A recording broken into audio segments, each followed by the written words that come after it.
ஆண்டவருடைய வார்த்தைக்கு போவதற்கு முன்னாடி எனக்கு ஒரு நல்ல வாக்குத்தத்தத்தை சுதந்திரிக்கிறது தான் நான் ரொம்ப எனக்கு ஆசையாக இருந்தது. ஆனால் என்னோடு கூட ஆண்டவர் பேசின காரியங்களை நான் உங்களோடு பகிர்ந்து கொள்ள நினைக்கும் பொழுது நான் என்ன என் இருதயத்தில் வந்தது என்றால், யூஸ்வலாக நம்ம ஒரு நம்ம வருஷத்தினுடைய கடைசியில் இருக்கிறோம்.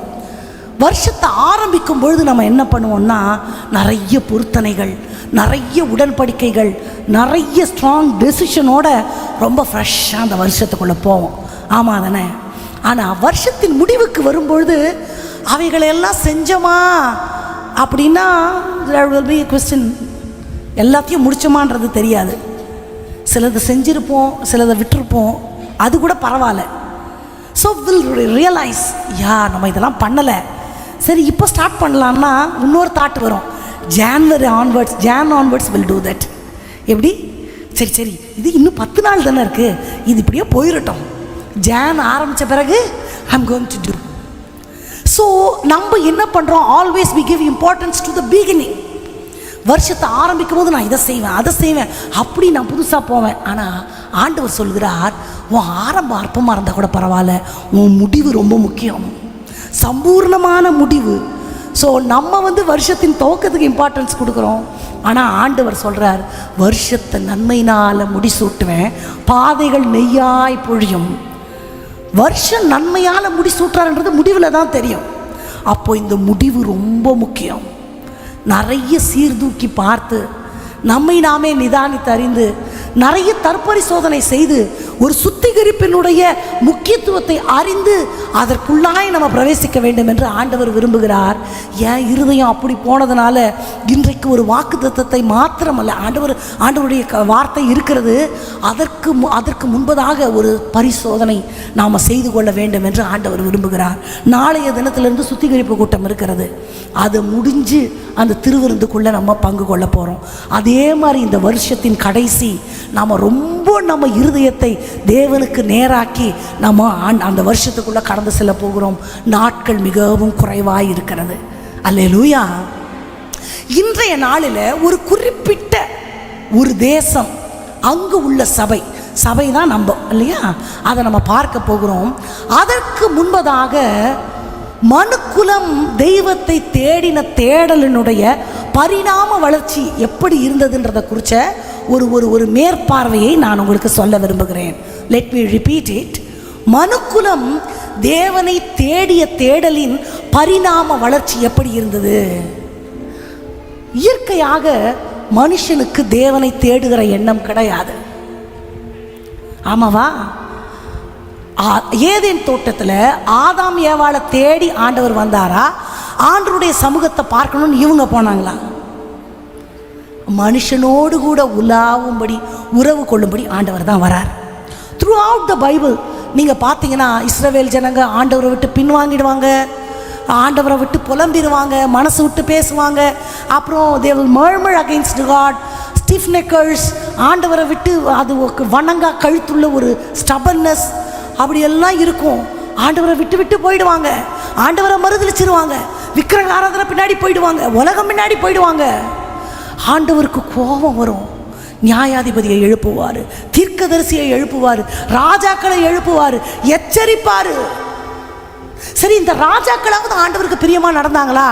கர்த்தரின் பார்வைக்கு பிரியமானதை செய்தான்ன்றதை விட கர்த்தரின் பார்வைக்கு பொல்லாங்கானதை செய்தான். தீர்க்கதரிசி ஒருத்தரை அனுப்பினா அவரை வெட்டி போட்டுருவான். ஆக கூடி மனுக்குலத்திற்கு தெய்வத்தை தேடுகிற தேடல் கொஞ்சம் கம்மி தான். ஆனால் த்ரூ அவுட் த பைபிள் ஆண்டவர் இறங்கி வருவார். நீ என்னிடத்திற்கு வா, சூலமித்திய நீ ஏன் திரும்பிட்டு போற, உன் முதுக காட்டாத, உன் மூஞ்சை எனக்கு காண்பி, ஏன் என்னை விட்டு வரப்புள்ள தொட்டிகளை தெரிந்து கொள்ளுகிறீர்கள், என்னிடத்துல என்ன குறைய பார்த்தீர்கள், என்னை விட்டு பின்பற்றி நீங்க பின்பற்றி போறதுக்கு என்கிட்ட என்ன நீங்க கண்டுபிடிச்சிங்க, ஒய்னு மனுக்குலம் பின்னாடியே ஆண்டவர் வருவதை வேதம் முழுவதும் நம்மால் பார்க்க முடியும். ஒவ்வொருத்தராக எழுப்பி பார்த்தாரு.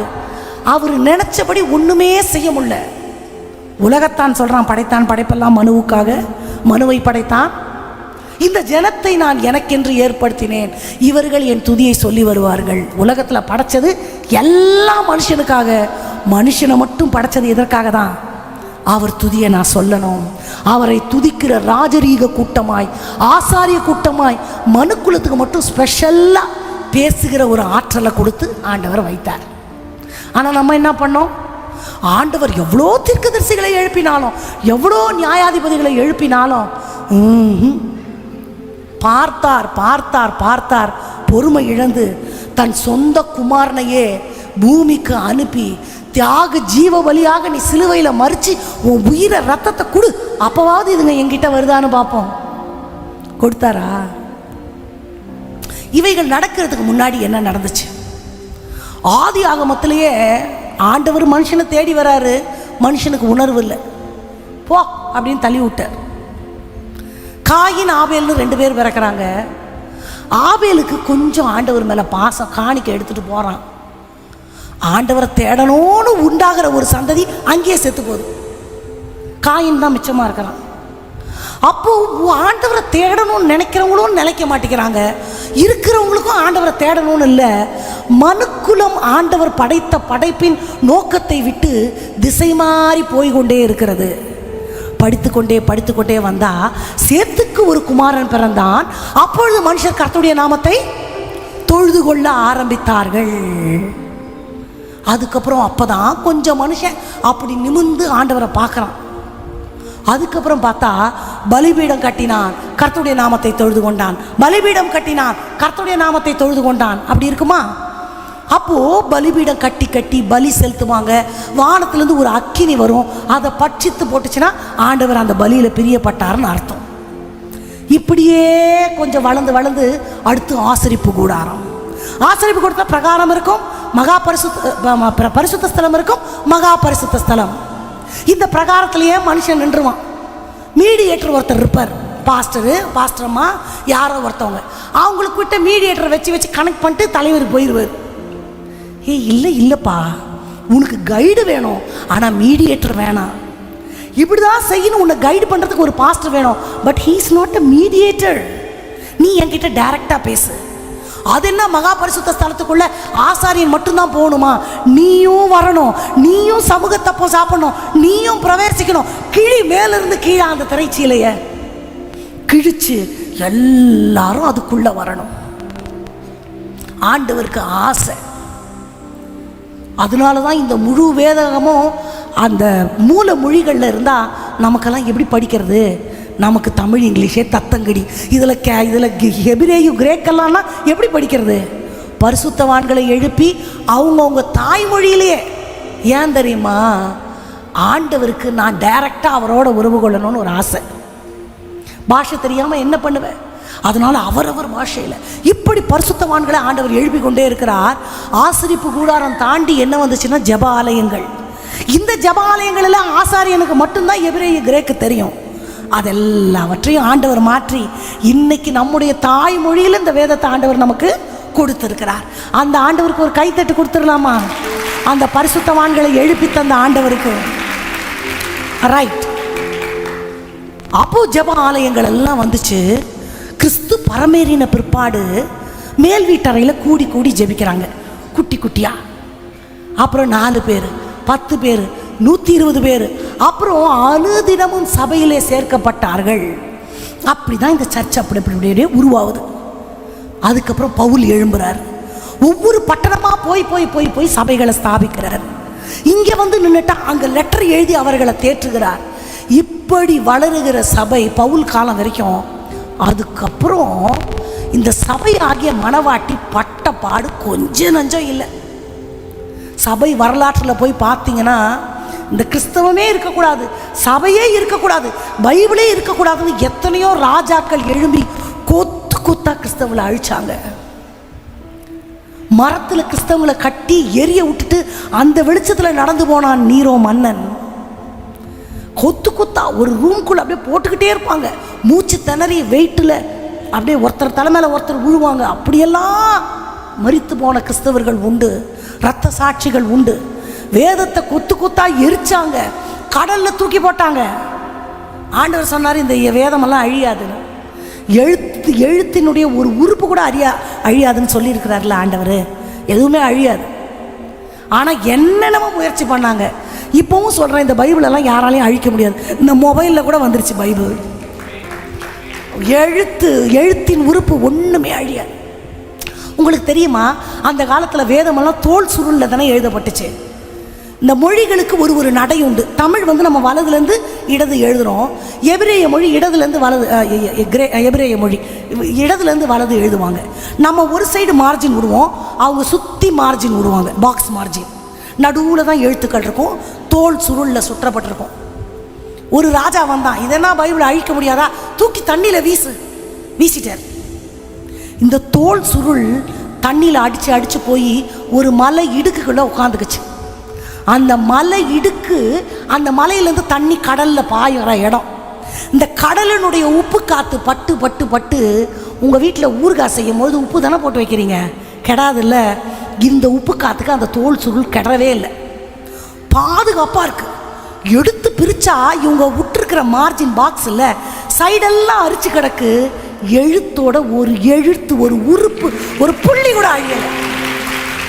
என் ஆண்டவர் சொன்னதான் வானம் அழியும், பூமி அழியும், இந்த வார்த்தையோட ஒரு எழுத்து கூட அழியாது.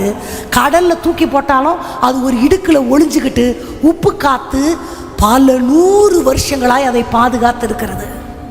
உங்கள் வாழ்க்கையில் ஆண்டவர் சொன்ன வாக்குத்தத்தமும் அப்படிதான். எவ்வளோ நாள் ஆனாலும் அது உரைக்கப்பட்டது என் வாழ்க்கையில் நிறைவேறாமல் திரும்பாது. கொஞ்சம் நீங்களும் தான் சொல்லுங்களேன், ஆண்டவர் எனக்கு உரைத்த வாக்குத்தத்தம் என் வாழ்க்கையில் நிறைவேறாமல் திரும்புவதே இல்லை. ரைட். இப்படியாக சபை படாத பாடுபட்டு சபை வளர்ந்து கொண்டே இருக்கிறது. சபை என்பது என்ன? நான் உங்களுக்கு சொல்லி இருக்கிறேன். CHURCH, அந்த UR எடுத்துட்டா அர்த்தமே இல்லை, இச்சின்னு. அப்போ நம்ம எல்லாரும் தான் சபை. இருதயத்தில் கை வச்சு சொல்லுங்க, நான் தான் சபை. நீங்கள் நினச்சி பாருங்க, நீங்கள் இல்லைன்னா இது வெறும் கட்டடம். நீங்கள் இல்லைன்னா நான் யாருக்கு போய் பிரசங்கம் பண்ணுறது, நீங்கள் இல்லைன்னா நாங்கள் யாருக்கு போய் கீபோர்டு வாசிக்கிறது? நீங்கள் தான் சபை. நம்ம எல்லாரும் தான் சபை. இந்த சபையை கிறிஸ்து தன்னுடைய சரீரமாகிய மணவாட்டிக்கு ஒப்பிடுகிறார். அல்லேலூயா. இப்போ இந்த ஆண்டவர் இஸ்ரவேல் ஜனங்களுக்கு என்னெல்லாம் சொன்னாரோ அதெல்லாம் எனக்கு, என்னெல்லாம் கட்டளை கொடுத்தாரோ அதெல்லாம் எனக்கு, தீர்க்கதரிசிகள் என்னெல்லாம் உரைத்தாங்களோ அது யாருக்கு சொன்னாங்களோ அது எனக்கு, வாக்குத்தத்தம் ஆண்டவர் ஆபிரகாமுக்கு கொடுத்தாரு, உன்னை பெரிய ஜாதியாக்குவேன், நான் பிடிச்சிக்கிட்டா அது எனக்கு. அப்படி தானே? வெளிப்படுத்தின விசேஷத்தில் 7 சபைகளுக்கு ஆண்டவர் சொல்லுகிறார். அந்த 7 நமக்கு பொருந்துமா? அந்த 7 சபைகள் என்னென்னா எபேசு, சிமிர்னா, பெர்கமு, தியத்திரா, சர்தை, பிலதெல்பியா, லவோதிக்கேயா. இந்த 7 சபைகளுக்கு ஆண்டவர் சொல்லுகிறார். இந்த சபைகளின் காலங்களில் சபை கோத்ரூ பண்ண பிரச்சனைகள் என்னென்ன? எபேசு சபை காலத்தில் எழுப்புதல் அடைந்த சபை மறுபடியும் ஒரு பின்மாற்றத்துக்குள்ளே போயிடுச்சு. அதனால தான் ஆண்டவர் சொல்கிறாரு, நீ ஆதியில் கொண்டிருந்த அன்பை விட்டுட்டல்ல. என்னைக்கு படித்தாலும் நம்ம மனசை குத்தும் அந்த வார்த்தை. ரட்சிக்கப்பட்டப்போ இருந்த மாதிரி நான் இல்லையோ? அப்படி ஒரு காலகட்டத்தை ஆண்டவருடைய சரீரமாகிய சபை பார்த்தது எபேசு சபை காலத்தில். அடுத்து சிமிர்னா காலம்தான் நான் சொன்ன உபத்திரவத்தின் உச்சக்கட்டம். ஏன் தெரியுமா? இப்போ நூதனமாக புதுசாக ஒரு கிறிஸ்டியானிட்டி வந்திருக்கு. ஏதாவது ஒன்று புதுசாக இருந்தால் நம்மளுக்கு அது பயங்கர அட்ராக்டிவாக இருக்கும். இப்போ நான் உங்களை மாதிரியே இருக்கிறேன், என்னை நீங்கள் பார்த்து பழகிட்டீங்க. திடீர்னு ஒரு ஆஃப்ரிக்கன் லேடி இங்கே வராங்கன்னு வைங்களேன், என்னை விட உயரமா, என்னை விட குண்டா, நல்ல கருப்பு கலரில் முடியெல்லாம் வினோதமாக வச்சுக்கிட்டு இங்கே நின்னா யாராவது என்ன பார்ப்பீங்க? மனுஷியாக கூட மதிக்க மாட்டீங்க, அவங்களையே பார்த்துக்கிட்டு இருப்பான். ஏன்? ஹீ இஸ் டிஃப்ரெண்ட், நம்மளை மாதிரி இல்லை, வேற கலரில். ஒரு ஃபாரினராக கூட இருக்கட்டும், ஆள் வாயில் கொசு போகிறது கூட தெரியாமல், பிகாஸ் ஒரு புதுசாக ஒன்று, நூதனமான ஒன்றுன்னும் பொழுது எல்லாருடைய கவனமும் அதன் மேல் ஈர்க்கப்படும். அரியலூர் கொஞ்சம் கிராமம். நான் அங்கே பெண்டிகாஸ்டெல்லாம் நிறைய இருந்ததில்லை. நான் ஜுவல் போடாமல் இருந்தேன்னா ஒரு பஸ்ஸில் ஏறினேன்னா லேடிஸ் என்னையே பார்ப்பாங்க. மெதுவாக கிட்ட நீங்கள் வெந்த கோசான்னுவாங்க. என் மனசில் இல்லை, முட்டைக்கோசுன்னு வரும். என்னென்னா, ஏன் இந்த பொண்ணு கம்பல் போடல, ஏன் இந்த பொண்ணு பூ வைக்கல? அவங்கள மாதிரி நான் இல்லாதனால ஒரு கியூரியஸ் அவங்களுக்கு.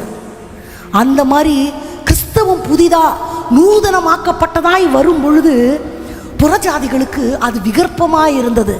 இவங்க என்ன பண்ணுறாங்க, நைஸாக காது கொடுப்போமா, அங்கே இது ஆட்டுக்குட்டியானுடைய ரத்தமா, இது அவருடைய பிற்கப்பட்ட சரீரமா. ஒரு விளையாட்டான கதை. 2 பேர் நம்மள மாதிரி ஆட்கள் இருட்டில் போனாங்களாம். ஒரு வீடு. ஏய் கையை வெட்டு, காலை வெட்டு, முதல்ல கழுத்தை வெட்டு. ஐயோ இங்கே என்னமோ கொலை நடக்குது, போலீஸ்க்கு ஃபோன் பண்ணு. வந்து பார்த்தா அது டெய்லர் கடை. வெளியே இருந்து நம்ம பார்த்தா உள்ள என்ன நடக்குதுன்னே தெரியாமல் நம்மளா ஒரு யூகத்துக்குள்ளே போயிடுறோம் இல்லையா. கையை விட்டு கழுத்து விட்டுருந்தாங்க. நான் என்னமோ உள்ள ஏதோ சீரியல் கில்லர்ஸ் ஏதோ பண்ணிக்கிட்டு இருக்கிறாங்கன்னு நினச்சேன். அடத்து. அந்த மாதிரி கிறிஸ்தவம் நூதனமாக புதுசாக இவங்களுக்கு வந்த உடனே இவங்க வெளியேந்து கேட்குறாங்க, புரத மதஸ்தவர்கள், இது கிறிஸ்துவனுடைய சரீரம். ஐயோ, சரீரத்தை போய் சாப்பிட்றாங்களா, ரத்தத்தை குடிக்கிறாங்களா? They are cannibals. நர மாமிசம், மனித மாமிசம் சாப்பிட்டுகிற பட்சிகள் என்று கிறிஸ்தவர்கள் குற்றம் சாட்டப்பட்டார்கள். உண்மை. அக்கினி பட்சிக்கும், வானம் அழியும், பூமி அழியும் அப்படின்னோன்னு இவங்க என்ன என்னமோ வினோதமாக பிரசங்கம் பண்ணுறாங்களே, இவங்க வித்தியாசமான கும்பல், இவங்க நம்ம ஜனத்தை சேர்ந்தவங்களே இல்லை அப்படின்னு தானா பற்றி எறிந்த ரோம் பட்டணத்திற்கு கிறிஸ்தவர்களை குற்றம் சாட்டினார்கள் ராஜாக்கள்.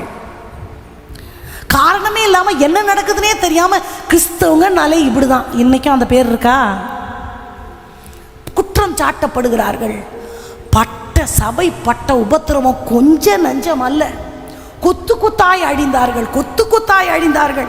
இப்படி இருக்கும் பொழுது அடுத்த சபை காலம் தான் பெர்கமு. இந்த பெர்கமு காலத்தில் என்ன ஆச்சுன்னா, கிறிஸ்தவங்களை கொஞ்சம் பொறுத்துக்கலாம், கொஞ்சம் அட்ஜஸ்ட் பண்ணிக்கலான்னு கான்ஸ்டன்டைன்னு ஒரு ராஜா எழும்புறாரு. எழும்பி அவர் பொறுத்து கொண்டது பரவாயில்ல, கிறிஸ்டியானிட்டியை கவர்மெண்ட் இதாக்கிட்டார். கம்பல்சரி எல்லாரும் கிறிஸ்டியன் ஆகணும். இதில் என்ன ஆச்சுன்னா, வெளி உலகத்தார் உள்ளே வர்றாங்க. உள்ளே வரும்பொழுது அவங்க வீட்டில் இருக்கிற சிலைகள், அவங்க கோயிலில் இருக்கிற சிலைகளையும் எடுத்துன்னு வந்து சர்ச்சுக்குள்ளே வச்சுட்டாங்க. அதையை தூக்கி போட்டால் வருத்தப்படுவாங்க. அதனால் அதுக்கு ஒரு கிறிஸ்தவ பேர் வச்சிடலாம், எந்த பேர் வேணால் வச்சுக்கலாம், வச்சு இருக்கட்டும். Spirit of compromising. நான் ஏன் இதெல்லாம் சொல்கிறேன்னா, தம்முடைய சொந்த இரத்தத்தை சிந்தி ஆண்டவர் மீட்டு கொண்ட அவரது மனவாட்டி ஆகிய சபை ஒரு காலத்தில் மகிமையை இழக்குது. அதுக்கப்புறம் என்ன பண்ணுதுன்னா, உபத்திரவம் அனுபவித்த கொடுமை சித்திரவதைக்கு அளவே இல்லை. சரி, ஒரு மன்னன் அதை கொஞ்சம் ஒரு நல்ல காலத்துக்கு கொண்டு போவான்னு பார்த்தா டோட்டலி கரப்டட். ஆண்டவர் அறிவிருக்கிற பாவங்களில் ஒன்று விக்கிரக ஆராதனை. அதுவே ஆலயத்துக்குள்ளே வந்துருச்சு. காம்ப்ரமைசிங். ஸோ வாட், இருந்துட்டு போட்டோம். 10 1 11 கம்யூனியன் பாத்திரத்தோட ஒரு சிலையும் இருக்கட்டும், அது எந்த சிலையாக வேணா இருக்கட்டும். ஸோ வாட், அதுக்கு காளியின் பேர் வைக்காட்டி என்ன, ஒரு கிறிஸ்தவ பேர் வச்சிடலாமே, சிஸ்டர் எஸ்தர்னு. அப்படி ஒரு காம்ப்ரமைசிங் வந்துருச்சு. இப்போ ஆண்டவர் மனசு எப்படி இருக்கும்? அடுத்து பார்த்தீங்கன்னா, இந்த தியத்திரான ஒரு சபை காலம் எப்படிப்பட்டதுன்னா, இருண்ட காலம். பைபிள் கிடையாது, ஆண்டவர் கிடையாது, வார்த்தை கிடையாது, போப் தான் அங்கே கடவுள். சரி, இந்த கொடுமை பார்த்தா இது அதை விட கொடுமை. ஆண்டவருக்கு தான் இந்த மாதிரி தனது ஜனங்கள் சோரம் போகும்பொழுது யாரையாவது எழுப்பி எழுப்பி எழுப்பி திடப்படுத்துறது ஆண்டவருடைய பாணி இல்லையா? அவ்வளோதான். அடுத்து சர்தையினுடைய காலம். It's a time of reformation to the church. என்ன ஆச்சுன்னா, ஆண்டவர் அநேக பரிசுத்தவான்களை எழுப்புறாரு. மார்ட்டின் லூத்தர் கிங் அந்த மாதிரி ரிஃபர்மேஷன் பண்ணுறவங்க எழும்பி விரோதமாக பேசி அநேக எதிர்ப்புகளை சம்பாதிச்சு உயிரோடு கொல்லப்பட்டு இரத்த சாட்சிகளாக மறித்து எப்படியோ பிசாசு கைக்குள்ளே போன அந்த சோரம் போன சபையை மீட்டு கொஞ்சம் கொஞ்சமாக கொண்டு வராங்க. அடுத்து தான் பிலதெல்பியா சபையினுடைய காலம். நல்ல சுவிசேஷம் பரம்புது. அப்போ நான் சொன்னேன், ஏற்கனவே மகிமையை இழந்தது, உபத்திரவப்பட்டது. கொஞ்சம் ஒரு நல்ல காலம்னு பார்த்தா அங்கே அருவருப்புகள் உள்ளே வந்துருச்சு. இருண்ட காலம், கண்ணே திறக்கப்படலை. ஆண்டவர் எல்லா பரிசுத்தவான்களை எழுப்பி வெளியே கொண்டு வந்து ஊழியம் செய்யும் பொழுது அடுத்து ஒரு சபை காலம் வருகிறது. அதுதான் லவோதிக்கேயா. இந்த சர்ச் ஆஃப் லவுடீஷியா பற்றி தான் இன்றைக்கி நம்ம பார்க்க போகிறோம். இந்த 7 சபைகளில் இந்த சபை ஒரு விசேஷம். என்ன தெரியுமா? வாசிக்கலாமா? நாம் எல்லாம் நமது வேதத்தை வெளிப்படுத்தின விசேஷம் 3வது அதிகாரத்துக்கு நேராக திருப்பிக் கொள்ளலாம். வெளிப்படுத்தல் 3:14வது வசனத்தை நம்ம எல்லாரும் சேர்ந்து வாசிக்கலாமா? முதல் வரியை மட்டும் படிக்கலாம். லவோதிக்கேயா சபையின் தூதனுக்கு எழுத வேண்டியதாவது, அவ்வளோதான். நீங்கள் நம்ம கவனிக்கலாம், அதுக்கப்புறம் போகலாம். இங்கே ஒவ்வொரு சபையின் தூதனுக்கு நீ எழுத சொல்ல வேண்டியது. எபேசு சபையின் தூதனுக்கு, எபேசுன்றது எபேசு பட்டணத்தில் இருக்கிற சபை. இது ரத்னபுரி சர்ச்சுன்னு சொல்லலாமா? ரத்னபுரியில் இருக்குல்ல, அந்த மாதிரி எபேசு பட்டணத்தில் இருக்கிறது எபேசு சபை. சிமிர்னா, பெர்கமு, இதெல்லாம் ஒவ்வொரு ஏரியாவினுடைய ஊரினுடைய பெயர். ஆனால் தமிழில் லவோதிக்கேயா சபையின் தூதன், சர்தை சபையின் தூதன் அப்படி இருக்குது, காமனாக இருக்குது. ஆங்கில வேதாகமத்தில் வேற மாதிரி இருக்குது. சர்ச் இன் எஃபீசஸ், சர்ச் இன் பெர்கமும், சர்ச் இன் பிலதெல்பியா. லவோதிக்கேயாவை மட்டும் எப்படி சொல்லப்பட்டிருக்குன்னா சர்ச் ஆஃப் லவுடீஷியா. அந்த இன், அந்த ஆஃப், இந்த 2 கன்ஜெக்டிவ் வேர்டு வந்து டோட்டல் அர்த்தத்தையே மாற்றுது. எப்படி தெரியுமா? சர்ச் இன் எஃபீசஸ்னா எபேசுவில் இருக்கிற தேவனுடைய சபை. So the church belongs to God but located at the city of Ephesus.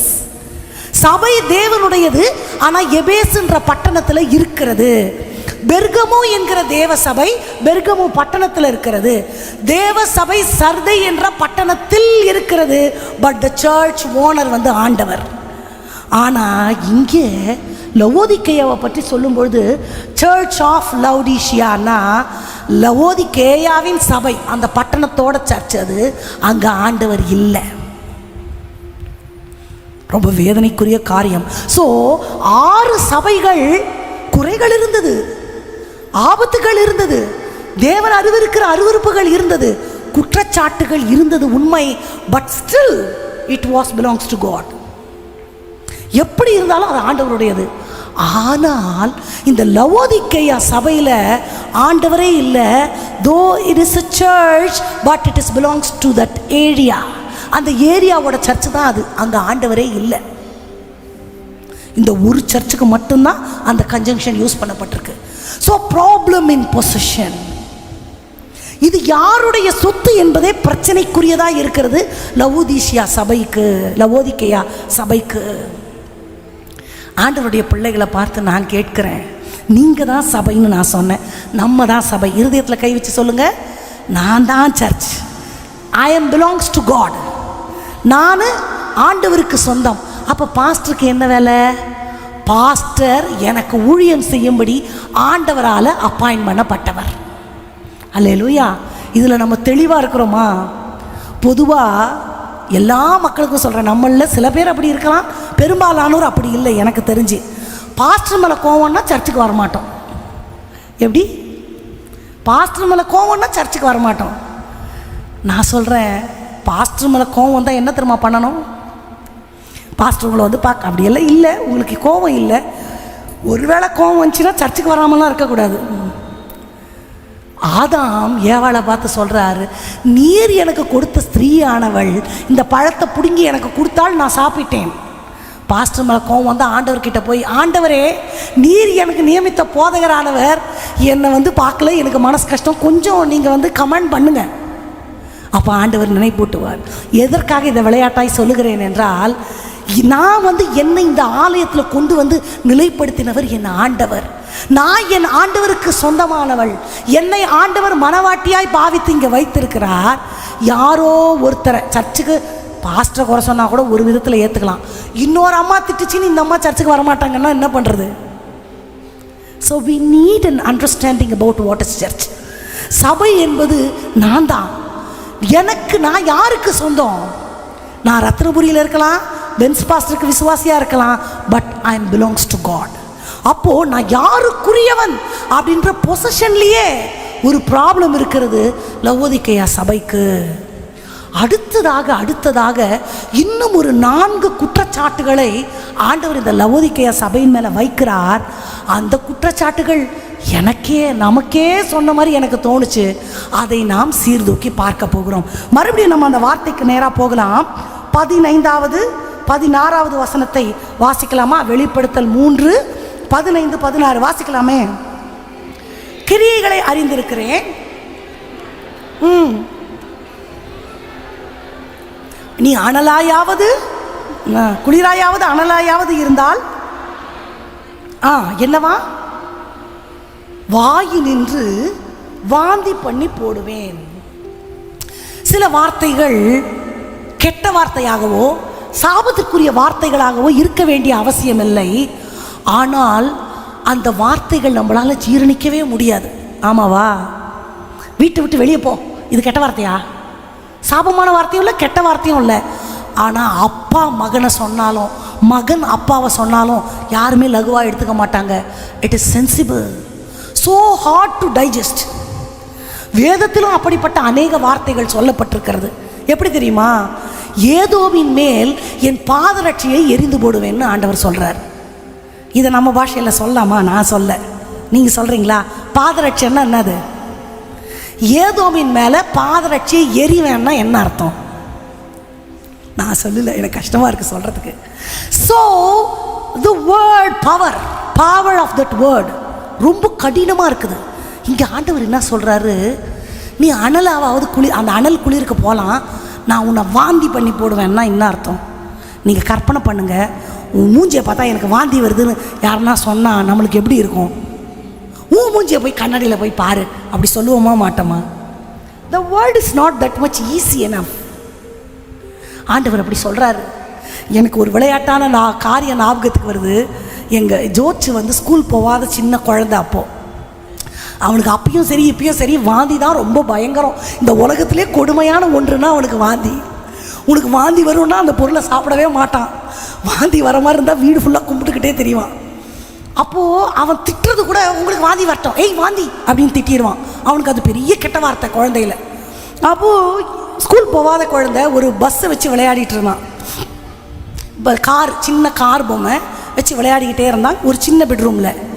அவனை படுக்கணும்னு சொல்லிட்டு பாஸ்டர் சத்தம் போட்டவனே அப்படியே போட்டுட்டு படுத்துட்டான். படுத்து தூங்கிட்டான். மிட் நைட்டில் எங்கள் அம்மா அப்பா தங்கச்சி அப்போ திருமணம் ஆகலை. அவங்க லக்கேஜ் எல்லாம் வச்சுட்டு 2 கட்டில் அம்மா அப்பா தங்கச்சி நடுவில் அந்த ரூம் அப்படியே ஆக்குபை பண்ணிட்டாங்க. இவன் காலையில் ஏஞ்சோடனே, மம்மி என் காரு நீ எங்கே வச்சு அங்கேயே இருக்கோம் போய் பாருன்னேன். போயிட்டான். போனால் இவனுக்கு வீடு ஃபுல்லாக எல்லாம் இருக்கிறாங்க, லக்கேஜாக இருக்குது. இவனுக்கு காரை காணோன்னு கடுப்பு. என் கார் எங்கே அண்ணா? எங்கள் அம்மா ஆசையாக செல்லம் இங்கே வா அண்ணா. இவனுக்கு கோவம் வந்துருச்சு. நீங்கள்லாம் யார், எதுக்கு வந்தீங்க அண்ணா? ரொம்ப வாய் பேசுவான். எங்கள் அம்மா உடனே என் பிள்ளை வீட்டுக்கு நான் வந்தேன், உனக்கு என்ன அப்படின்னாங்க. இவனுக்கு இன்னும் கோவம் வந்துருச்சு. எனக்கு உங்களை பார்த்தா வாந்தி வருது. எங்கள் அம்மாவுக்கு அதுக்கு மேலே கோவம் வந்து, வாந்தி வந்தால் போய் எடு. அவன் குட்டி குழந்தை தான், ஆனால் அந்த வார்த்தையை எங்கள் அம்மாக்கே ஏற்றுக்க முடியல. வாயப்பாரு. ஸோ ஒரு குழந்தை சொன்னால் கூட அந்த வார்த்தை நமக்கு கஷ்டமாக இருக்கு இல்லையா? ஆனால் ஆண்டவர் சொல்கிறாரு, உன்னை நான் ஐ ஃபீல் லைக் வாமிட்டிங் அப்படின்னா நான் என்னுடைய குற்றத்தை ஆண்டவரால் டைஜஸ்ட் பண்ணிக்கவே முடியலை. அது என்ன குற்றம்? நீ அனலும் இல்லாமல் குளிரும் இல்லாமல் ஒரு லெத்தர்ஜிக், ஒரு மந்த நிலை, அப்படியே மசன்னு என்னமோ சர்ச்சுக்கு வரோம், என்னமோ கை தட்டுறோம், பாட்டு பாடுறேன், அப்படியே போகிறேன். இந்த லவோதிக்கேயா சபையினுடைய ஜியோகிராபிக்கல் பேக்ரவுண்ட் என்ன தெரியுமா? நம்ம வெந்நீர் ஊற்றுக்கள் கேள்விப்பட்டிருக்கிறோம்ல, சுடுதண்ணி, ஹாட் வாட்டர் ஸ்ப்ரிங் அந்த ஊரில் இருக்குமாமா.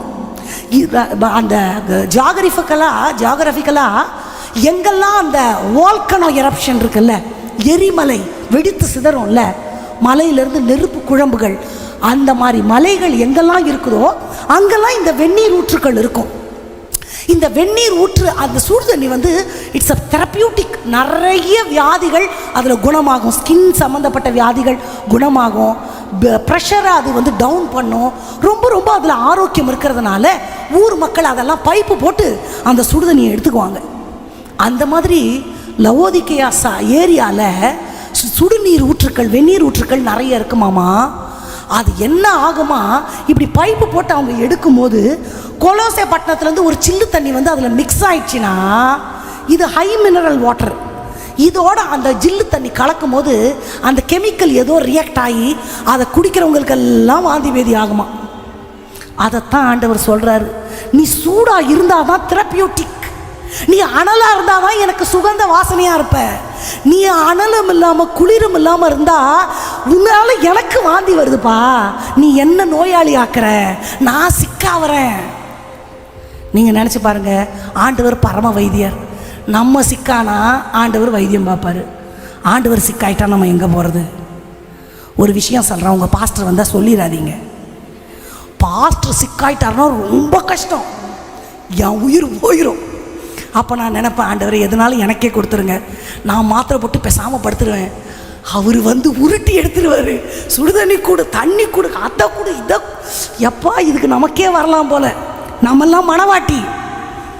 ஆண்டவர் சிக்காயிட்டாருன்னா நமக்கு ரொம்ப பாடு சொல்லிட்டேன். அதனால் நம்ம யாரும் அனலாக குளிராக இருந்துட்டோம்னா, அனலும் இல்லாமல் குளிரும் இல்லாமல் இருந்துட்டோம்னா ஆண்டவருக்கு வாயிறு சரியில்லாமல் போயிடும். சரியில்லாமல் போயிட்டா நம்ம எங்கே போகிறது? நமக்கு முடியலன்னா அவர் குணப்படுத்துவார். அவர் சிக்காகிற அளவுக்கு என்கிட்ட என்ன அவர் ஜீரணித்து கொள்ள முடியாத ஒரு குற்றச்சாட்டு என்னன்னா, ஒரு ரொம்ப அசால்ட்டாக எதுலேயுமே ஒரு பெரிய ஈடுபாடு காமிச்சிக்காம நான் அப்படியே இருக்கிறேன். அதுதான் அந்த வாழ்க்கை. லவோதிக்கேயா சபையை குறித்து ஆண்டவர் குற்றப்படுத்தின முதல் குற்றச்சாட்டு சொன்னேன், இது யாருடையது என்பதே பிரச்சனை.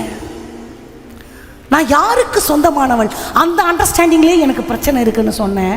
நம்பர் 2 நான் சொன்னேன், ஒரு லெத்தர்ஜிக் பிஹேவியர், ஒரு சின்சியாரிட்டியே இல்லை. அப்படியே மசன்னு என்னமோ இருந்தால் என்ன, ஆண்டவர் செஞ்சால் செய்கிறாரு, செய்யா போனால் போகிறாரு, அவருக்கு தெரியும். இப்படிப்பட்ட ஒரு மந்த நிலை ஆண்டவரையே பலவீனப்படுத்துகிறதாக ஆண்டவர் குற்றம் சாட்டுகிறார். அடுத்தடுத்து நான் சொல்ல ஒரு 3 காரியங்களை உங்களுக்கு நான் சொல்ல போகிறேன். அந்த வசனத்தை நம்ம வாசிக்கலாமா? 17வது வசனம், நிர்பாக்கியம் உள்ளவனும் உன்னை பார்த்து நான் பரிதபிக்கிறேன்னு ஆண்டவர் சொல்றாரு. எதற்காக படிக்கலாமா? தரித்திரனும் என்னவா, அடுத்த வரைக்கும் அப்புறம் போகலாம். ஆண்டவர் லவோதிக்கேயா சபையை பார்த்து நீ தரித்திரன்னு சொல்றாரு. ஆனால் உண்மை என்ன தெரியுமா? நம்ம கற்பனை பண்ணவே முடியாத பயங்கர மோசமான பணக்காரங்க அவங்க. இது வேற வார்த்தை என்ன சொல்றது, கண்ணாவினான பணக்காரங்க. கிமு 60 ஒரு நிலநடுக்கம் வந்து பட்டணமே அழிகிற மாதிரி ஆயிடுச்சு. உங்களுக்கு ஞாபகம் இருக்கும், கேரளாவில், ஒரிசாவில் இங்கெல்லாம் இயற்கை சீற்றங்களினால அழிவு ஏற்படும் பொழுது நம்மெல்லாம் உதவிக்கரம் நீட்டுவோம், ஆமாவா? ஃபண்டு ரைஸ் பண்ணி கொண்டு போய் கொடுப்போம். எல்லா தேசங்களும் அந்த மாதிரி உதவி செய்வது வழக்கம். அந்த மாதிரி இவங்களுக்கு ஒரு நிலநடுக்கம் வந்து தேசமெல்லாம் அப்படி போனப்போ ரோமன் கிங்டமோட முழு உலகத்துக்கும் 5 வருஷம் சோறு போடுற அளவு இன்றைக்கும் ரோம சாம்ராஜ்யத்தினுடைய ப்ராப்பர்ட்டி. முழு உலகத்துக்கும் 5 வருஷம் சோறு போட முடியுமா, அந்த அளவு இன்னைக்கு ரோமன் கிங்டமுடைய சொத்து மதிப்பு. அப்போ அவங்க கேட்குறாங்க, ஏய் லவோதிக்கேயா, உனக்கு பூமி எதிர்ச்சி வந்துருச்சு, we are ready to sponsor you. என்ன சொல்லியிருக்கணும்? கிடைக்கிற வரைக்கும் லாபம் வாங்கியிருக்கணும்ல. வேண்டாம், உங்கள் காசுலாம் எங்களுக்கு வேணாம், எங்களுக்கு போதுமானது இருக்குது. அப்போ எப்பேற்பட்ட பண கொழுப்பு பிடிச்சிருப்பாங்க. அவ்வளோ பணக்காரங்க, கற்பனை பண்ண முடியாத பணக்கார ஜனங்க தான் இந்த லவோதிக்கேயா. ஆனால் ஆண்டவர் சொல்கிறாரு, நீ தரித்திரன்னு. நம்பர் 2 இன்னொரு சொல்கிறாரு, நீ நிர்வாணியாக இருக்கிறாயின்னு ஆண்டவர் சொல்கிறாரு. அது என்ன தெரியுமா? கார்மெண்ட்ஸுக்கு பெயர் போனது லவோதிக்கேயா. துணி கடைகள், துணி மேனுஃபேக்சர் பண்ணி சுற்று வட்டாரத்தில் உள்ள மொத்த ஏரியாவுக்கும் அங்கே தான் அவங்க மேனுஃபேக்சரிங். ஆனால் ஆண்டவர் சொல்கிறாரு, ஊருக்கெல்லாம் ப்ரொவைட் பண்ணுறியா, கார்மெண்ட்ஸில் நீ சிறந்து விளங்குறியா, நீ நிர்வாணி. Why that word comes from the mouth of God. Third, முதல் சொன்ன நீ தரித்திரன்னு சொல்கிறாரு. richest people God blames. நீ வந்து தரித்திரம், உனக்கு ஒன்றுமே இல்லை, நீ ஏழையை விட தரித்திரன்றது அதை விட மோசமான நிலை. ட்ரெஸ்ஸு வந்து இவங்களுக்கு சகட்டுமே நீ இஷ்டத்துக்கு. ஆனால் ஆண்டவர் சொல்கிறாரு நீ நிர்வாணி. மூன்றாவது ஒன்று சொல்கிறாரு, என்னவா? குருடன். உங்களுக்கு தெரியுமா, நான் சொன்னேன் அங்கே எரிமலை குழம்புகள் எல்லாம் இருக்கும், சுடுநீர் ஊற்றுக்கள் இருக்கும்னு. அங்கே ஒரு களிம்பு கிடைக்குமா, ஒரு ஆயின்மெண்ட். அது வந்து கண்ணில் இருக்கிற இன்ஃபெக்ஷனை சரிப்படுத்தும். அதனால லவோதிக்கையில் நிறைய ஐ ஹாஸ்பிட்டல்ஸ். ஆனால் ஆண்டவர் சொல்கிறாரு நீ குருடு. எல்லாமே கான்ட்ரடிக்டாக இருக்குல்ல. ஆண்டவர் 3 விதங்களில் குற்றப்படுத்துவதற்கான காரணம் என்ன? Though they are rich enough, God said நீங்க தரித்திரம். ஆண்டவர் பிள்ளைகளுக்கு ஒன்று சொல்கிறேன், ஃபைனான்ஷியலி நான் பிளஸ்டாக இருக்கலாம். நன்மையான எந்த ஈவும் பூரணமான எந்த வரமும் ஜோதிகளின் பிதாவினிடத்திலிருந்து வருகிறது. ஆமாவா? நம்ம சொல்லுவோம் இந்த சர்ச்சுக்கு நான் பரதேசியாக வந்தேன், ஆண்டவர் என்னை பணக்காரியாக மாற்றினார். ரைட். வெறுங்கையாய் கடந்து வந்தேன், பல பரிவாரங்கள் எனக்கு தந்தி. ஆமாவா? நான் பிச்சைக்காரன் இந்த சர்ச்சுக்குள்ளே வந்தேன், பணக்காரனான, லட்சாதிபதியான, கோடீஸ்வரனான, மகா மகா மகா மகா கணம் பொருந்தியவனான. ரைட். ஸ்பிரிச்சுவல்ல நீ என்ன வளர்ந்த? ஒரு வசனத்தை வாசிக்கலாமா? ரோமருக்கு எழுதின நிருபத்துக்கு நேராய் நம்ம வேதத்தை திருப்பிக் கொள்ளலாம். ரோமருக்கு பவுல் எழுதின புஸ்தகத்திலே 16வது அதிகாரத்தை வாசிக்கலாம்.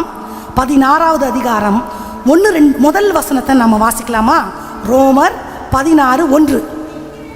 கெங்கிரையா ஊர் சபைக்கு ஊழியக்காரி ஆகிய நம்முடைய சகோதரி பெபேயாளை நீங்கள் கர்த்தருக்குள் பரிசுத்தவான்களுக்கு ஏற்றபடி ஏற்றுக்கொள்ளுங்கள். ஒரே நிமிஷம் நம்ம கவனிக்கலாம். சகோதரி பெபேயாள். இந்த பெபேயாள் என்ன தெரியுமா பண்ணாங்க? She is from a rich background. சொந்த வீடு, நல்ல வசதி படைத்த ஒரு பெண்மணி. இவங்க இந்த ரோமர் புத்தகத்தை பவுல் எழுதும்போது ரோம சாம்ராஜ்யம் பயங்கர கடினமான கொடுங்கோல் ஆட்சி நமக்கு தெரியும். தைரியமாக எடுத்துன்னு போய் கொடுத்தாங்க. அந்த மாதிரி ஒரு தைரியம் படைத்த பெண்மணி. இந்த ரோமர் புத்தகம் இன்னைக்கும் நிருபங்களின் அரசி என்று அழைக்கப்படுகிறது. நிருபங்களுக்கெல்லாம் அரசியை தான் ரோமர் புத்தகம். இதை கொண்டு போய் கொடுத்தவங்க இந்த அம்மா பெபேயாள். இவங்களை பற்றி நமக்கு தெரியாது.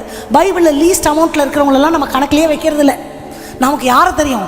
ஆபிரகாம், மோசேவெல்லாம் தெரியும். இந்த ஆயாவெல்லாம் நமக்கு தெரியாது. ஏன்னா இவ்வளோண்டு சொல்லப்பட்டிருக்குல்ல. அதனால் நமக்கு இவங்கெல்லாம் கணக்கிலேயே இல்லை. வேணா மூளையில் யாராவது ஒருத்தருக்கு ஃபீபின்னு பேர் வச்சுக்குவோம், அதோட சரி. நம்முடைய சகோதரி.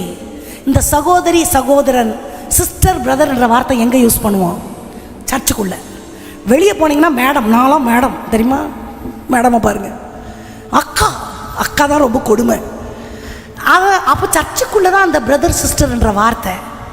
சர்ச்சுக்குள்ளே வந்தால் தான் பிரதர் சிஸ்டர். அவர் ரத்தத்தினால நான் கழுவப்படுறதுனால நம்ம we use to call each other.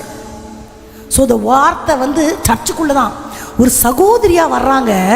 ஆனால் எப்படி அறிமுகப்படுத்தப்படுறாங்கன்னா ஊழியக்காரி. நான் சர்ச்சுக்குள்ளே பிச்சைக்காரனாக வந்தேன், பணக்காரன் ஆகிட்டேன். ஆஃப்கோர்ஸ் பிரதராக வந்தேன், சிஸ்டராக வந்தேன். இன்னும் பிரதர் சிஸ்டராகவே 10 வருஷமாக இருந்தால் எப்படி? எப்போ ஊழியக்காரி ஆகிறது? எப்போ ஊழியக்காரன் ஆகிறது? ஊழியக்காரி ஆகிட்டு அடுத்து பரிசுத்தவான் லிஸ்ட்டில் அந்த அம்மா சேர்த்துட்டாங்க. பரிசுத்தவாட்டியான். அந்த வார்த்தை ரொம்ப ஜாஸ்தியாக இருந்துச்சு. அதை அடுத்தபடிக்கு ட்ரை பண்ணலாமே. உலக பிரகாரமான ஆசீர்வாதங்கள் தேவனால் அருளப்பட்டவைகள் தான். ஆனால் அது ஸ்பிரிச்சுவல்ல கன்சிடர் பண்ணவே முடியாது. நான் ஏழையா வந்த ஆண்டவரை நான் ஆசீர்வச்சிட்டார் தான். ஆனால் spiritually you are in poverty. ஆவிக்குரிய வாழ்க்கையில் நீ தரித்திரன், நீ பிச்சைக்காரனா இருக்கிறன்னு ஆண்டவர் சொல்றாரு. ஆவிக்குரிய வாழ்க்கையில் நான் வளரலன்னா என்னுடைய ஐஸ்வர்யம் ஆண்டவர் பார்வையில் ஐஸ்வர்யமே இல்லை. அதைத்தான் ஆண்டவர் மேற்கோள் காட்டுகிறார். இந்த அம்மா ஒரு சாதாரண விசுவாசியாக வந்துச்சு. ஒரு நல்ல குடும்பத்தை படைத்த ஒரு பெண்மணி சகோதரியாக வந்துச்சு. அடுத்து ஊழியக்காரி ஆயிடுச்சு. அடுத்து பரிசுத்தவாட்டி லிஸ்ட்டில் வந்துருச்சு, பவுலுக்கு ஈக்குவலாக. அப்பாடி, அந்த பெண்மணியை பார்த்து அவங்கள பற்றி படிக்கும்பொழுது எனக்கு ரொம்ப ஆச்சரியமாக இருந்துச்சு. என் வாழ்க்கையில் நான் உலக பிரகாரமாக ஆசீர்வதிக்கப்பட்டிருக்கலாம், ஸ்பிரிச்சுவலி நான் ஏதாவது ஒரு growth எனக்கு இல்லைன்னா இந்த ஆசீர்வாதம் எல்லாமே வேஸ்ட். அதை தான் ஆண்டவர் சொல்கிறார். நீ நிர்வாணி. அந்த வார்த்தையினுடைய அர்த்தம் என்ன தெரியுமா? நம்ம வெளியே பார்க்குற மனுஷன் இல்லை, உள்ளுக்குள்ளே இன்னொரு மனுஷன் இருக்கிறான். நீங்கள் வெளியே பார்க்குற இந்த மனுஷன் இல்லை, 4 செவத்துக்குள்ளே உள்ளுக்குள்ளே இன்னொரு அம்மா இருக்கிறாங்க, மோசமான அம்மா. ஆண்டவர் என்ன தெரியுமா பண்ணுறாரு? நோ நோ நோ, நீ அப்படி இருக்க வேண்டான்னு ஒரு துதியின் வஸ்திரம், ஒரு பரிசுத்த அலங்காரம், தேவனுக்கு ஏற்புடையதாய் ஒன்றை ஆண்டவர் மாட்டுகிறார். அந்த அலங்காரம் என்னுடைய தனிப்பட்ட வாழ்க்கையில் நான் இல்லை, வெளியே வந்தால் மட்டும்தான் இருக்குதுன்னா ஆண்டவருடைய பார்வையில் நான் நிர்வாணி. இந்த நிர்வாணம் என்பது தேவனை பார்க்கவே முடியாது, தேவனை சந்திக்கவே முடியாது. Who am I in my personal life? அதை தான் ஆண்டவர் சொல்கிறார். ஊருக்கே துணி போட்டு கொடுக்குறதுக்கு, பட் நீ முதல்ல உன்னுடைய வஸ்திரம் பரிசுத்தமாக இல்லையே, உன்னுடைய தனிப்பட்ட வாழ்க்கை, உன்னுடைய நிர்வாணங்கள், அந்தரங்கங்கள் எல்லாம் வெளியரங்கமாக்கப்பட்டிருக்கிறதே. நீ எல்லாருக்கும் ஊருக்கெல்லாம் துணி தச்சு கொடுத்து என்ன பிரயோஜனம்? அடுத்ததாக சொல்லுகிற குற்றச்சாட்டு, குருடாக்கப்பட்டிருக்கிறாய்.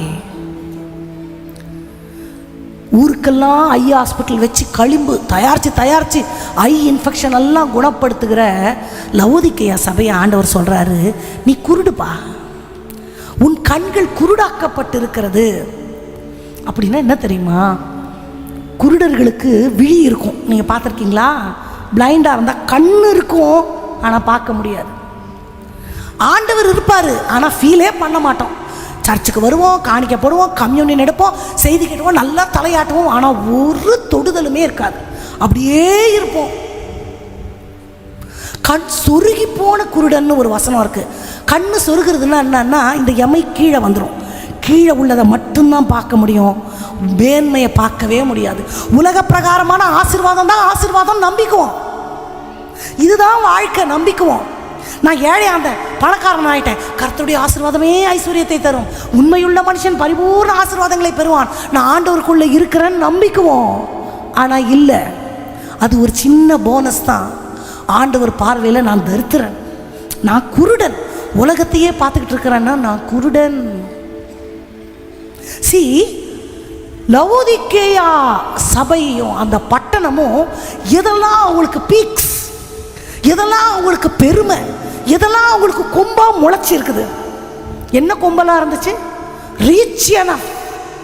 ஹே, நான் உதவி செய்கிறேன்ப்பா, நான் வாங்க காசுலாம் எனக்கு வேணாம், செம்ம கெத்து. ஆனால் ஆண்டவர் தரித்திரம்ன்றாரு. அட நீ பிச்சைக்காரன், உனக்கு என்ன காசை வச்சு நீ என்ன பண்ண போகிற?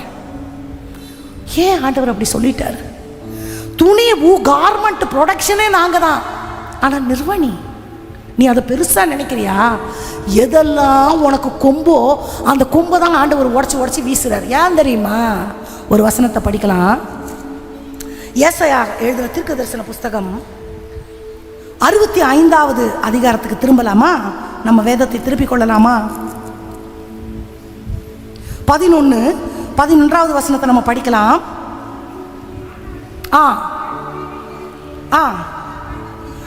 கர்த்தரை விட்டு பரிசுத்த பர்வதத்தை மறந்து காத்து என்னும் தெய்வத்திற்கு பந்தியை ஆயத்தம் பண்ணி மேனி என்னும் தெய்வத்திற்கு வானபலியை நிறைய வார்க்கிறவர்களே, உங்களை நான் பட்டயத்துக்கு எண்ணி கொடுப்பேன். ஒரு நிமிஷம். பட்டயத்துக்கு இரையாக்குவேன், பட்டயம் உங்கள் மேல் வரும், இப்படி தானே வசனம் இருக்கு. அது என்ன? பட்டயத்துக்கு எண்ணி கொடுப்பேன். அதற்கு முன்னாடி அந்த வசனத்தினுடைய தொடக்கம், கர்த்தரை நம்ம விட்டுட்டோம். நான் சொன்ன லவோதிக்கேயா சபை it is belongs to God, ஆனால் இது பட்டணத்தினுடைய சபையாய் அறியப்படுகிறதே தவிர அங்கே ஆண்டவர் இல்லை, கர்த்தரை விட்டாச்சு. அடுத்து அந்த வசனம் சொல்லுது, பரிசுத்த பர்வதத்தை மறந்து. பரிசுத்த பர்வதம் என்ன? ஆலயமாய பர்வதம் கொடுமுடியில் ஸ்தாபிக்கப்படும். அப்போ பரிசுத்த பர்வதம் என்பது ஆலயத்தை குறிக்கிறது. ஆண்டவரை விட்டு, இந்த ஆலயத்தை விட்டு 2 காரியத்தை நம்ம செய்வதாக தீர்க்கதரிசி சொல்லுகிறார். காத்து என்னும் தெய்வத்திற்கு பந்தி. அது என்ன காத்து என்னும் தெய்வம்? பிற மதத்தில் கலைகளுக்குன்னு ஒரு தெய்வம், பணத்துக்கு ஒரு தெய்வம், பிள்ளை பேருக்கு ஒரு தெய்வம், காட் ஆஃப் ஃபர்டிலன்ஸ் அப்படிலாம் இருக்கு இல்லையா?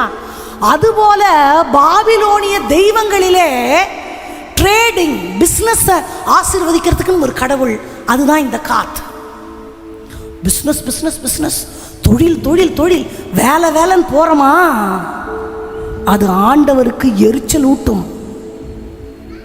செய்யும் தொழிலே தெய்வம் உலகத்தானுக்கு, எனக்கு இல்லை. எனக்கு அந்த தொழிலை கொடுத்ததே ஆண்டவர். அப்படி தானே? அப்போ it's a part of my life, that is not a god to me. உலகத்தாங்க சொல்லுவாங்க, அப்போ திருடனுக்கு செய்யும் தொழில் தெய்வமா, கொள்ளையடிக்கிறவனுக்கு செய்யும் தொழில் தெய்வமா? அதுதான், அது உலகத்தானுக்கு, நமக்கல்ல. பணம் சம்பாதிக்கணும், எப்படி சம்பாதிக்கணுன்றது எனக்கு முக்கியம். உயர்வு என்னை தேடி வரணும், புகழ் வேணும், எப்படி வருதுன்றது எனக்கு முக்கியம். அது என் ஆண்டவரால் வந்துச்சுன்னா தான் that will be considered as a blessing. இல்லாட்டி வர்றது எல்லாமே அது கணக்கிலேயே வராது. மேனியனும் தெய்வம்ன்றது என்னன்னா காட் ஆஃப் கவுண்டிங் மணி, எண்ணிக்கையின் தெய்வம், பணத்தை எண்றது. எண்ணி எண்ணி எண்ணி எண்ணி வைக்கிறியா, உன்னை பட்டயத்துக்கு எண்ணி எண்ணி நான் கொடுப்பேன். அதுதான் ஆண்டவர் சொல்றார்.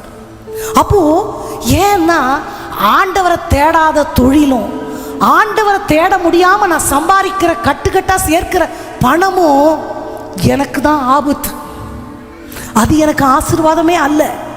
ஆண்டவரோடு அதுக்கு அடையாளம் தான் நான் தசம பாகத்தை ஆண்டவருக்கு கொடுக்குறேன். இந்தாங்க ஆண்டவரே, இது எனக்கு தெய்வம் இல்லை ஆண்டவரே. என்ன 10ல் 1 பங்கு கொடுத்தா குறைஞ்சிட போறேன்னா? 10ல் 1 பங்கு கொடுக்கறது ஒன்றும் லேசான விஷயம் இல்லை. 1000 ரூபாயில் 100 ரூபா கொடுக்கலாம், 1 லட்சம் ரூபாயில் 10,000 ரூபாய் கொடுக்க முடியுமா? ஜில்லா கேடிகள் ஆகி விடுவோம். எதுக்கு 10,000 ரூபாய் எப்படி கொடுக்கறது? ஐயோ சே, அதை எத்தனை நாள் சாப்பிட்லாம்? கொஞ்சத்தில் உண்மையாக இருப்போம், அநேகத்தில் நம்ம இதில் உண்மையாக இருந்தாலே ஆண்டவர் நம்பிடுவார், அநேகத்துக்கு அதிகாரி ஆக்கிடுவார். பெருசாக வரும்போது மனசு வராது. இது எனக்கு தெய்வமே இல்லை ஆண்டவரே, நான் கொடுக்குறேன் உங்களுக்குன்றதுக்கு அடையாளம் தான் தசம பாகம். ஆனால் இந்த உபதேசத்தை இன்னைக்கு நிறைய பேருக்கு கேட்க முடியல. நான் சொல்கிறேன், பணம் எனக்கு தெய்வம் அல்ல, என் அதிகாரம் எனக்கு தெய்வம் அல்ல. எதெல்லாம் எனக்கு பெருமைன்னு நினைக்கிறனோ அதை எல்லாத்தையுமே ஆண்டவர் உடச்சி கீழே போடுறாரு லவோதிக்கேயா சபைக்கு. ஏன் தெரியுமா? அவர் இருக்கிற இடத்த நான் எதுக்குமே விட்டு கொடுக்கக்கூடாது. கர்த்தரை விட்டு, அவருடைய பரிசுத்த பர்வதத்தை விட்டு காத்து என்ன தெய்வத்திற்கு பந்தி வார்க்கிறியா, மேனி என்ன தெய்வத்திற்கு பானபலி கொடுக்குறியா, பட்டயத்துக்கு உன்னை எண்ணி கொடுப்பேன். இந்த வார்த்தை கொஞ்சம் பயமா இருக்குல்ல? அவரோட இருந்தா மைனஸ் மைனஸ் மைனஸ், எத்தனை முட்டை இருந்தாலும் எல்லாமே ப்ளஸ், எத்தனை மேன்மைகள் எது இருந்தாலும் ப்ளஸ். அவர் இல்லைன்னா எல்லாமே வேஸ்ட். சில நேரங்களிலே தன்னுடைய நிலையிலிருந்து தெய்வம் தன்னை மாற்றிக்கொள்வதே இல்லை. என்னை அறிந்தவரே, என்னை புரிந்தவரே, எல்லாம் கரெக்டு, நான் எப்போ அவரை புரிஞ்சுக்கிறது? என்ன ஆண்டவர் ஏற்கனவே புரிஞ்சுக்கிட்டாரு. பிறந்ததுலேருந்து இப்போ வரைக்கும் என்னுடைய சர்வ ஹிஸ்ட்ரியே ஆண்டவருக்கு தெரியும். என்னோட பாட்டை முப்பாட்டம் கதை முதற்கொண்டு என் ஆண்டவருக்கு தெரியும். நான் எப்போ ஆண்டவரை அறிந்து கொள்ளுவது? அவருக்கு கொடுக்க வேண்டிய இடத்த யாருக்கு எதுக்கு கொடுத்தாலும் ஆண்டவருக்கு கோபம் வரும். That will B compared to the Idol worship. அது விக்கிரக ஆராதனைக்கு தான் ஆண்டவர் ஒப்பிடுறார். ஆபிரகாம் கிட்ட பிள்ளைய கேட்குறார். பிள்ளைய பலியிடுன்னு சொல்லலை, உன் புத்திரனும் ஏகசுதனும் நேசகுமாரனும்.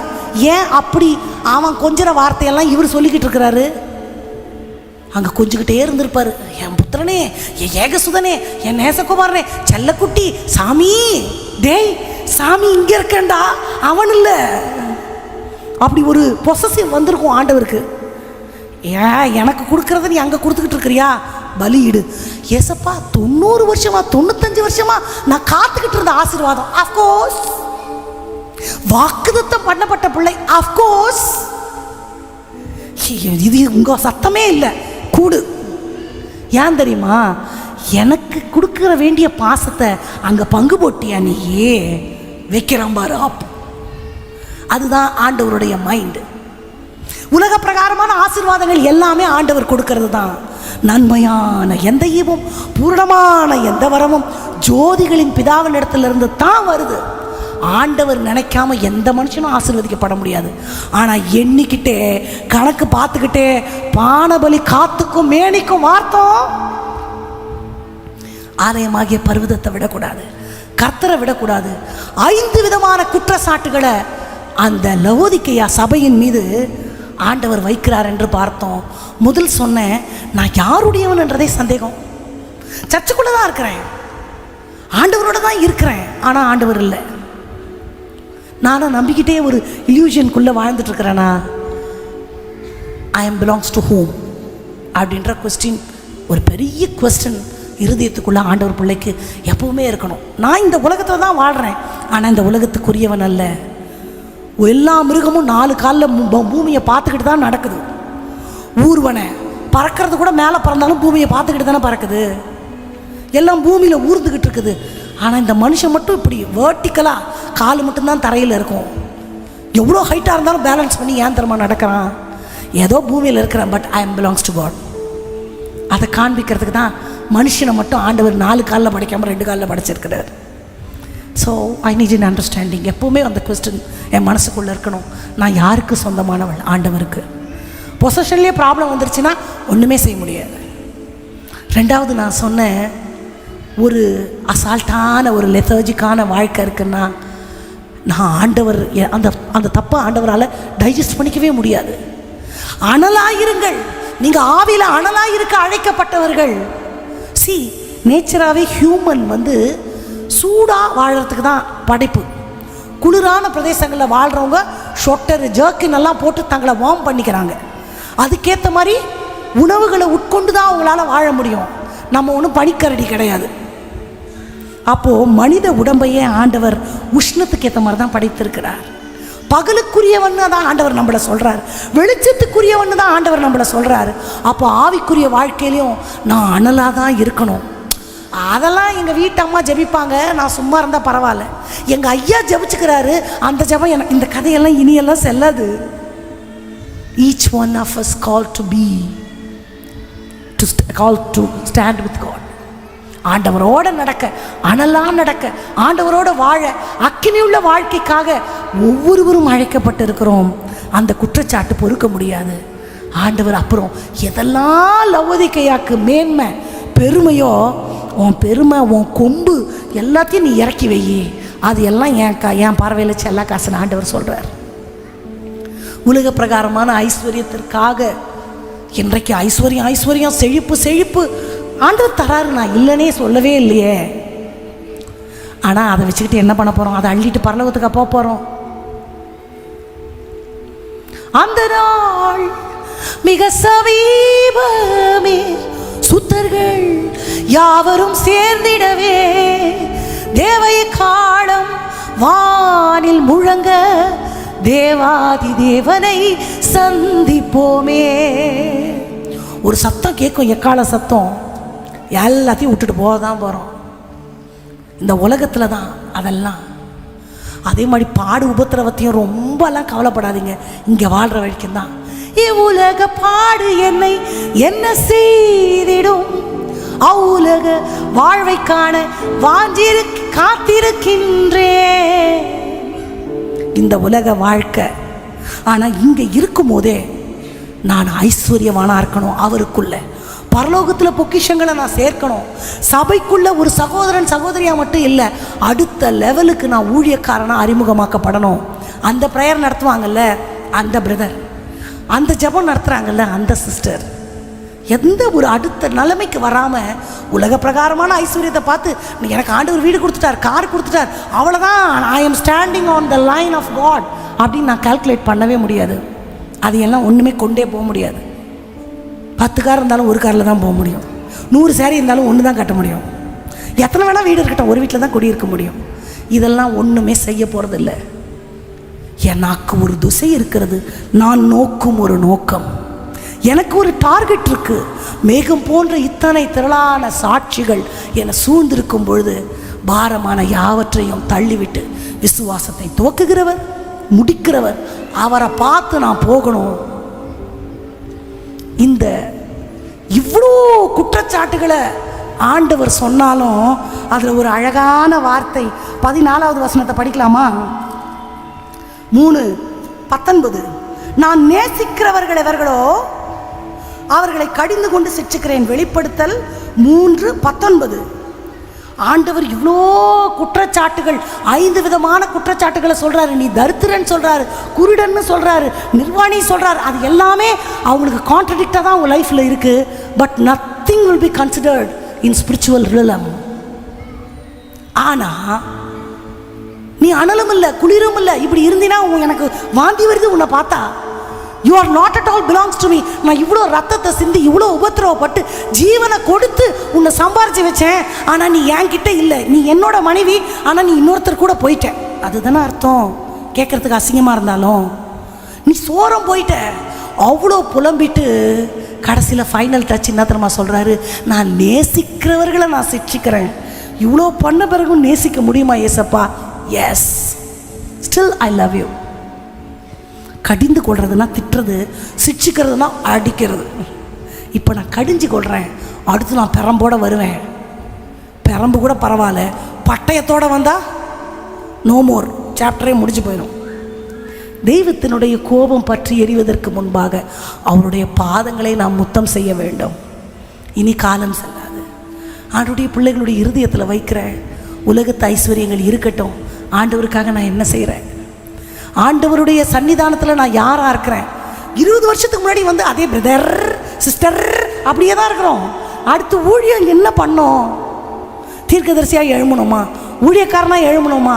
ஒரு பணிவிடைக்காரியாக எழுமணுமா? இல்லை, அதே சோத்தனம் அதே ஆமேன். ஆனால் மைக்க பிடிச்சா பிச்சைக்காரியாக இருந்தேன், கர்த்தர் கோடி ரூபாய்க்கு வீடு கொடுத்தார், காரு கொடுத்தார், கொடுத்தார் கொடுத்தார் கொடுத்தார். சந்தோஷம். ஆவிக்குரிய வாழ்க்கையில் என்ன நான் வளர்ந்தேன் அப்படின்ற ஒரு கேள்வியை மட்டும் இருதயத்தில் நான் வைக்க விரும்புகிறேன்.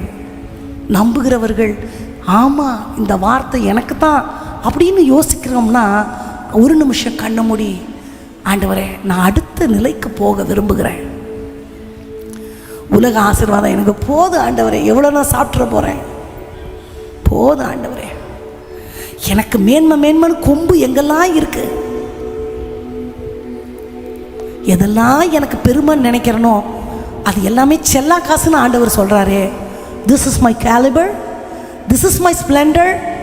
இல்லைப்பா அதெல்லாம் ஒன்றுமே இல்லை, அதை நான் ரொம்ப கேவலமாக பார்க்குறேன்னு ஆண்டவர் சொல்கிறார். ஏன் தெரியுமா? ஆண்டவருடைய எதிர்பார்ப்பே வேறு. நம்ம இருக்கிற இடங்களில் எழுந்து நிற்கலாமா?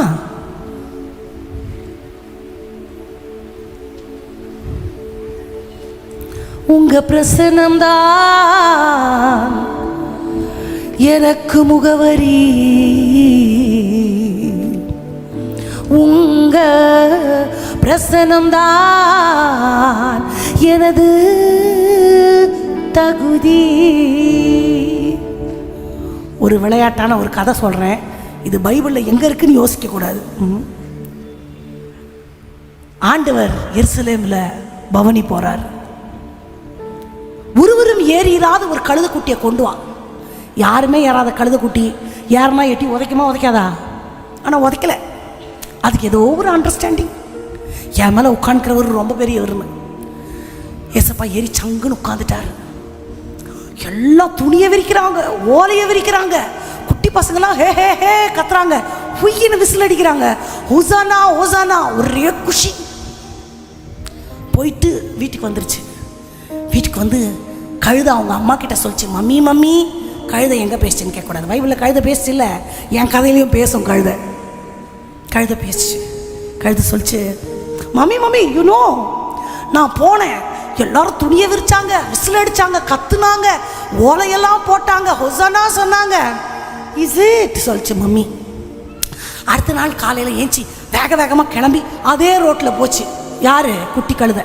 எல்லாம் சை அப்படி நாய் விரட்டுற மாதிரி விரட்டிட்டாங்க. ஒரே கவலை கழுதை குட்டிக்கு. Mummy mummy you know what happen சொல்லு.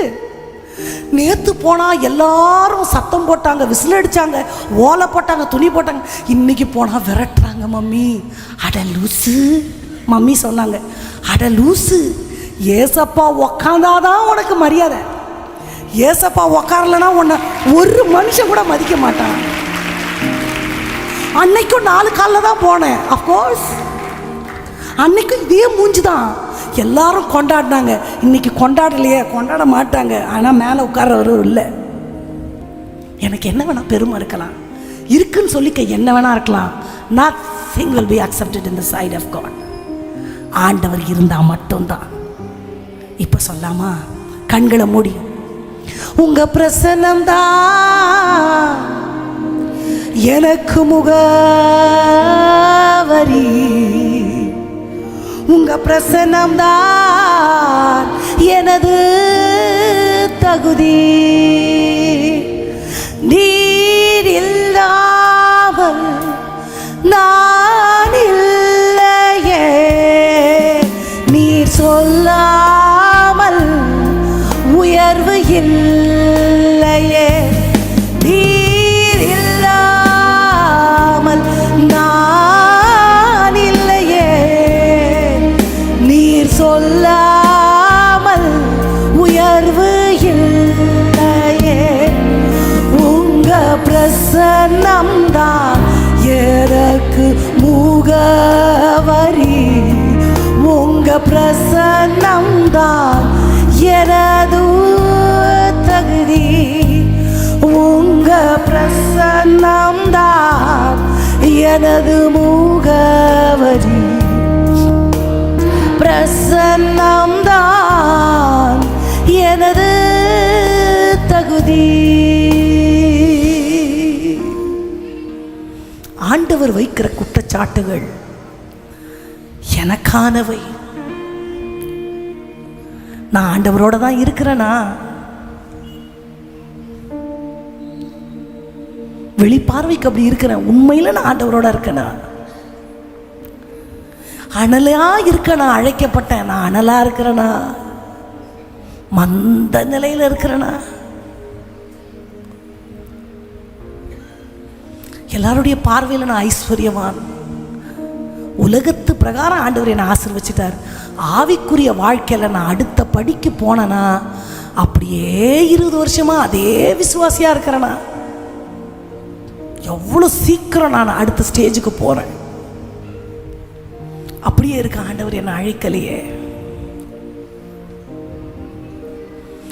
ஆவிக்குரிய கண்கள் குருடாக்கப்பட்டிருக்கிறதா? விழியிருக்கு, பார்வை இல்லை. ஆண்டவர் இருக்கிறாரு, ஆனா எங்கேயுமே நான் உணர்ந்ததே இல்லைன்னா என் கண்ணு குருடு.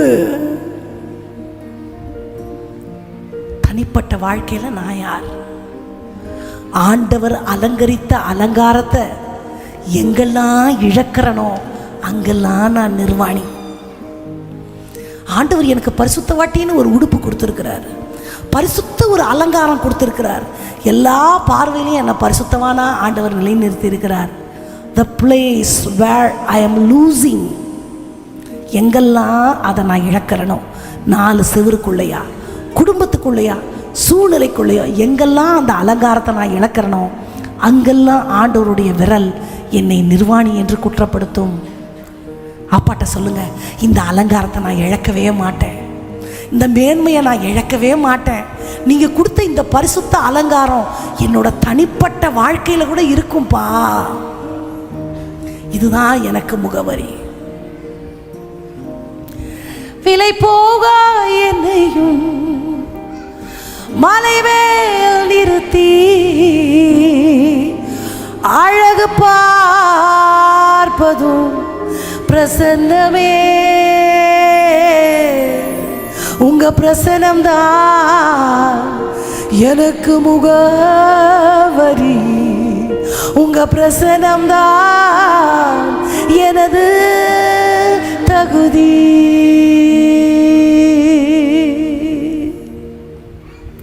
நீங்க ரத்தத்தை சிந்தி மீட்டு கொண்ட மணவாட்டி சபை நான் ஆண்டவரே, உம்முடைய மணவாட்டி நான் ஆண்டவரே. எத்தனை பாடுகளை அனுபவிச்சு, எத்தனை உபத்திரவங்களை அனுபவிச்சு இந்த சபையில நீங்க என்னை கொண்டு வந்து சேர்த்திருக்கிறீங்கப்பா. நீங்க மட்டும் இல்லைனா என்னைக்கோ நான் அதமாகி இருப்பேன். இனியும் என்னை தாங்கி தாங்கி வருகிற தெய்வம் இப்பவும் சொல்லுகிறார், உன்னை நான் நேசிக்கிறேன். even after these many mistakes, இவ்வளோ இவ்வளவு தப்புகளை செஞ்ச பிறகும் கூட இன்னும் என்னை நேசிக்கிற தெய்வத்திற்கு நான் என்ன கைமாறு செய்ய முடியும்ப்பா? என்னில் மேன்மை பாராட்ட ஒண்ணுமே இல்லைப்பா. எனக்குன்னு இருக்கிற மேன்மை எல்லாவற்றையும் சிலுவை கடியில நான் தாழ்த்துகிறப்பா. அந்த மேன்மைகளெல்லாம் சிலுவை கடியில சாம்பலாக்கப்படட்டும் ஐயா. நீங்க மாத்திரம் உயரணும், நீங்க மாத்திரம் உயரணும், உங்க நாமம் உயரணும், உங்க ராஜ்யம் வரணும். சொல்லுவோமா சொல்லுவோமா சத்தத்தை உயர்த்தி, உன் நாமம் உயரட்டும் ஆண்டவரே, உங்க அரசு வரட்டும் ஆண்டவரே, உங்க சித்தம் என் வாழ்க்கையில நிறைவேறட்டும். 2 கரங்களை சரண்டர் அடைகிற மாதிரி ஆண்டவர்கிட்ட உயர்த்தி, என் மேன்மெல்லாம் ஒண்ணுமே இல்லை ஆண்டவரே, உம் நாமம் உயரணுமே, உம் அரசு வரணுமே, உம் விருப்பம் நடக்கணுமே. சொல்லுவோமா? உம் நாமம் உயரணுமே, உம் அரசு வரணுமே, உம் விருப்பம் நடக்கணுமே. எங்களுக்கு நீதி செய்கிற தெய்வமே, உம்மை நாங்கள் நோக்கி பார்க்கிறோம். தாம் பரிசுத்தராய் இருக்கிறது போல எங்களையும் பரிசுத்தராக்க வேண்டும் என்று நீ சித்தம் கொண்ட தயவுக்காக நன்றி ராஜா. இன்றளவும் எங்களை நேசிக்கிறவர், இன்றளவும் பிதாவினுடைய வலது பார்சத்தில் எங்களுக்காக பரிந்து பேசுகிற தெய்வமே, உமக்கு கோடி நன்றிகளை காணிக்கையாக்குகிறோம். நீர் செய்த எல்லா உபகாரங்களுக்காக நன்றி ராஜா. எங்கள் இருதயங்களை நாங்கள் சீர்தூக்கி பார்க்கிறோம் ஆண்டவரே. வருஷத்தை துவங்குகிறதுல இருக்கிற ஆர்வம் முடிக்கும் பொழுது எங்களுக்கு இருக்குதா தெரியல.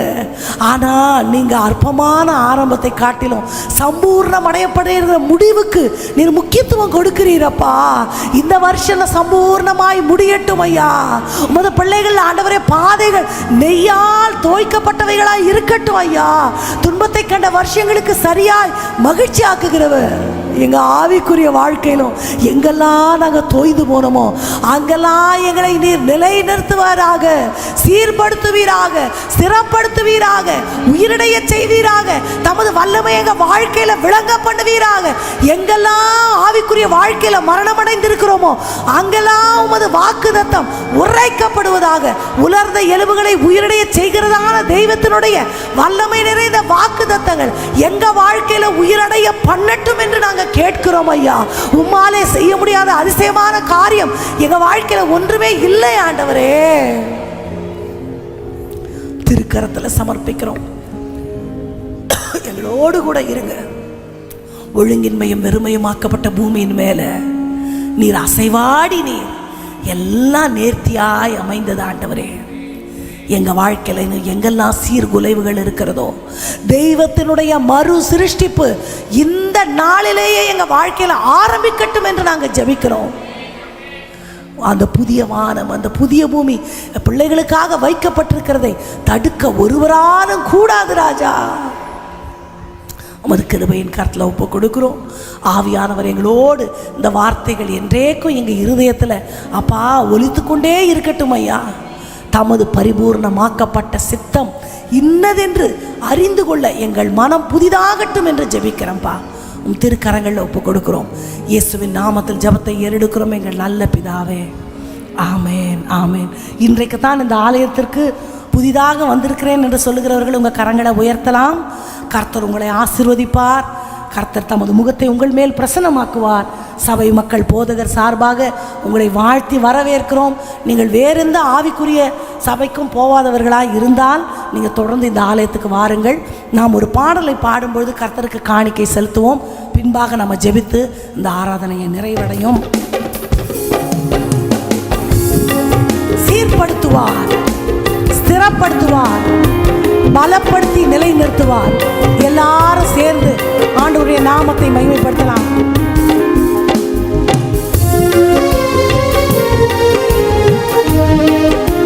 கரங்களை தட்டலாமா?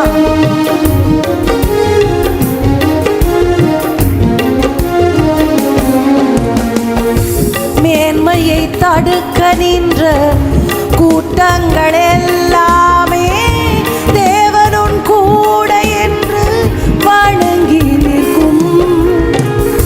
மேன்மையை தடு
காலம் கண்ட பாடுகள் எல்லாமே பனி போல உந்தன் முன்னே உருகி போகும். கொஞ்ச காலம் கண்ட பாடுகள் எல்லாமே பனி போல உந்தன் முன்னே உருகி போகும். கஷ்டங்கள் நஷ்டங்கள் எல்லாமே மாறும்.